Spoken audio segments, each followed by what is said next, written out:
My dear brothers, sisters, and friends, I come to this pulpit grateful. Mis queridos hermanos, hermanas y amigos, llego a este púlpito agradecido por la inspiración y la dedicación de los que construyeron este sagrado, santo e histórico tabernáculo. Rindo homenaje al presidente Brigham Young, quien demostró su genio como líder al construir este edificio excepcional y el portentoso órgano. Al mismo tiempo me regocijo porque, bajo el inspirado liderazgo del presidente Hinckley, estamos construyendo una magnífica casa de adoración para dar cabida a una iglesia que continúa creciendo. Este nuevo edificio es una expresión de esperanza para la iglesia en el siglo venidero. En esta ocasión, quisiera hablaros, como dijo Moroni, concerniente a la esperanza. Hay excepcionales fuentes de esperanza que exceden nuestra propia aptitud, aprendizaje, fortaleza y capacidad. Entre ellas está el don del Espíritu Santo. Por medio de la prodigiosa bendición de este miembro de la Trinidad, podremos conocer la verdad de todas las cosas. La esperanza es el ancla de nuestras almas. No sé de persona alguna que no tenga necesidad de tener esperanza, jóvenes o mayores, fuertes o débiles, ricos o pobres. Como exhortó el profeta Éter, de modo que los que creen en Dios pueden tener la firme esperanza de un mundo mejor, sí, aun un lugar a la diestra de Dios. Y esta esperanza viene por la fe, proporciona un ancla a las almas de los hombres y los hace seguros y firmes, abundando siempre en buenas obras, siendo impulsados a glorificar a Dios. Nefi amonestó a los de su época. Por tanto, debéis seguir adelante con firmeza en Cristo, teniendo un fulgor perfecto de esperanza y amor por Dios y por todos los hombres. Por tanto, si marcháis adelante, deleitándoos en la palabra de Cristo, y perseveráis hasta el fin, he aquí, así dice el Padre, tendréis la vida eterna. Todas las personas en esta vida tienen sus retos y dificultades. Eso es parte de nuestra prueba mortal. La razón de algunas de estas pruebas no se puede comprender excepto sobre la base de la fe y la esperanza, puesto que suele haber un propósito mayor que no siempre comprendemos. La paz proviene de la esperanza. Pocas actividades están más libres de riesgos que el cumplir una misión para la Iglesia de Jesucristo de los Santos de los últimos días, dado que los misioneros están literalmente en las manos del Señor. Deseamos que a todos ellos se les pudiera conservar totalmente fuera de peligro en todo momento, pero eso no es la realidad. Los misioneros, así como sus familiares y líderes, confían plenamente en la protección del Señor, y cuando ocurre una tragedia poco común, todos ellos son sostenidos por el espíritu de aquel a quien sirven. El verano pasado visité al elder Orin Borges en casa de sus padres en Pleasant Grove, Utah. Él es un joven grande de contextura, apuesto y espléndido, que sirvió en la misión argentina Buenos Aires Sur. Una noche, cuando llevaba unos 11 meses en la misión, unos ladrones armados asaltaron al elder Borges y a su compañero. En un insensato acto de violencia, uno de ellos le pegó un tiro en la cabeza al elder Borges. Durante días, él se debatió entre la vida y la muerte, imposibilitado de hablar, de oír, de moverse e incluso de respirar por su propia cuenta. Gracias a la fe y oraciones de innumerables personas durante un largo tiempo, por fin le retiraron del equipo de mantenimiento de vida y le trajeron a los Estados Unidos. Tras una prolongada hospitalización y terapia, el elder Borges se fortaleció, pero continúa estando paralizado y no puede hablar. El progreso ha sido lento. Los padres decidieron llevar a su hijo a casa y cuidar de él en el entorno de cariño de su propia familia. Sin embargo, su modesta casa carecía del espacio y del equipo necesarios para el tratamiento terapéutico. Muchos vecinos, amigos y benefactores llenos de bondad contribuyeron para agrandar la casa y proporcionarle el equipo de terapia física. Si bien el elder Borges todavía está completamente paralizado e imposibilitado de hablar, tiene un espíritu maravilloso y responde, con un movimiento de la mano, a las preguntas que se le hacen. Todavía usa la placa de misionero. Sus padres no preguntan, ¿por qué le sucedió esto a nuestro noble hijo, que servía en obediencia al maestro? Nadie puede responder a ciencia cierta por qué, solo que quizá haya en ello un propósito más elevado. Debemos andar por fe. Recordemos la respuesta del Salvador a la pregunta: ¿quién pecó, este o sus padres, para que haya nacido ciego? El Salvador respondió que no era porque alguien hubiera pecado, sino para que las obras de Dios se manifestaran en él. En lugar de albergar resentimiento, los miembros de la familia Borges inclinan la cabeza y dicen al Señor: hágase tu voluntad. Hemos dado gracias por él todos los días de su vida y, con la ayuda de los demás, estamos dispuestos a cuidar de él. Mi propósito al visitar al Elder Borges era unirnos con su padre, el obispo, el maestro orientador y otros para darle una bendición de esperanza. Habrá quienes pregunten: ¿hay alguna esperanza para el Elder Borges en esta vida? Creo que hay una gran esperanza para todas las personas. A veces pedimos milagros a Dios, y estos suelen ocurrir, aunque no siempre del modo que esperamos. La calidad de vida del Elder Borges es menos que deseable, pero la influencia de su vida en los demás es incalculable y sempiterna tanto aquí como en Argentina. En efecto, después de su accidente, la rama kilómetro 26 de Argentina creció rápidamente y no tardó en llenar los requisitos para la construcción de una capilla. La esperanza consiste en confiar en las promesas de Dios, es tener fe en que si obedecemos ahora, las bendiciones que anhelamos se cumplirán en el futuro.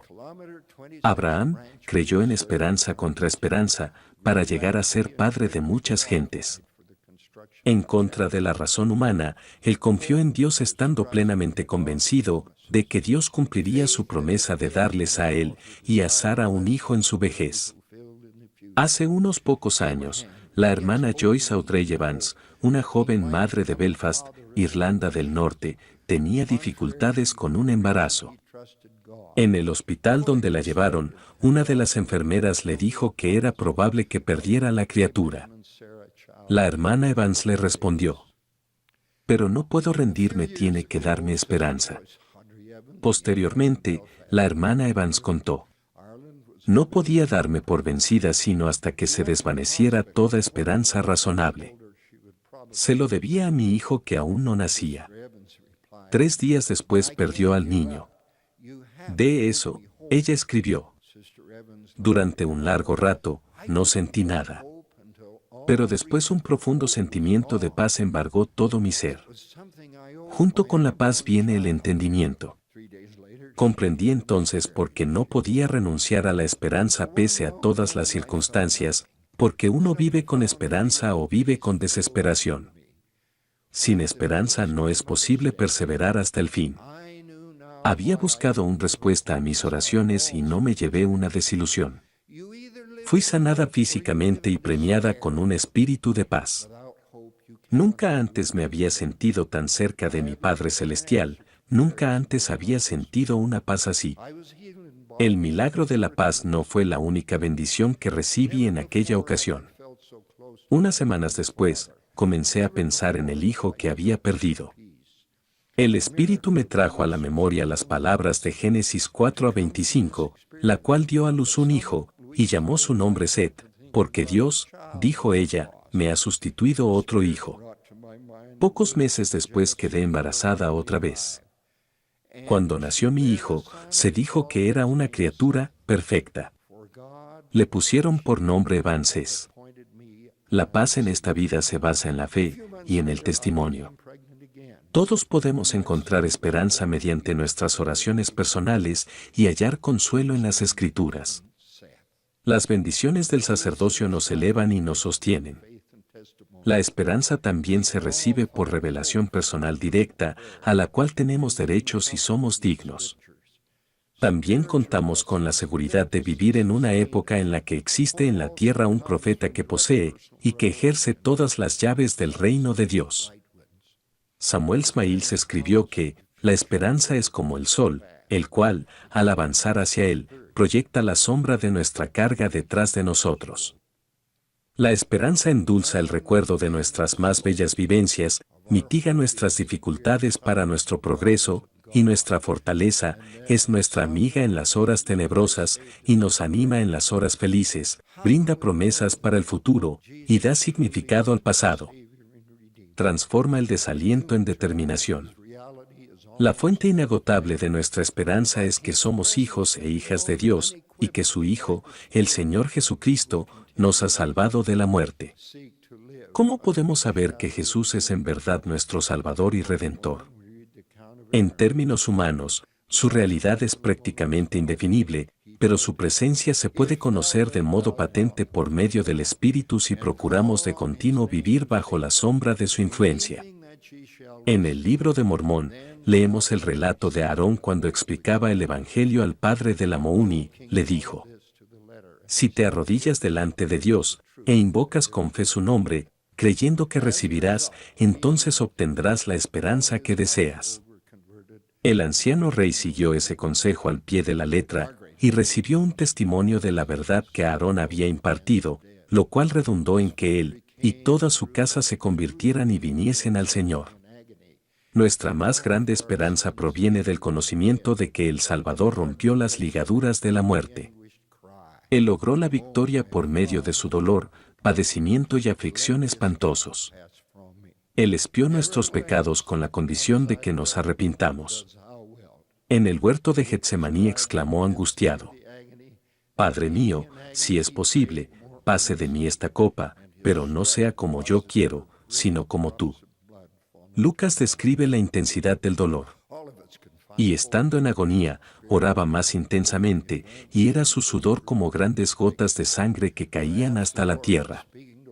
Todos podemos hallar esperanza en lo que le ocurrió a Pedro durante los sucesos que llevaron a la crucifixión.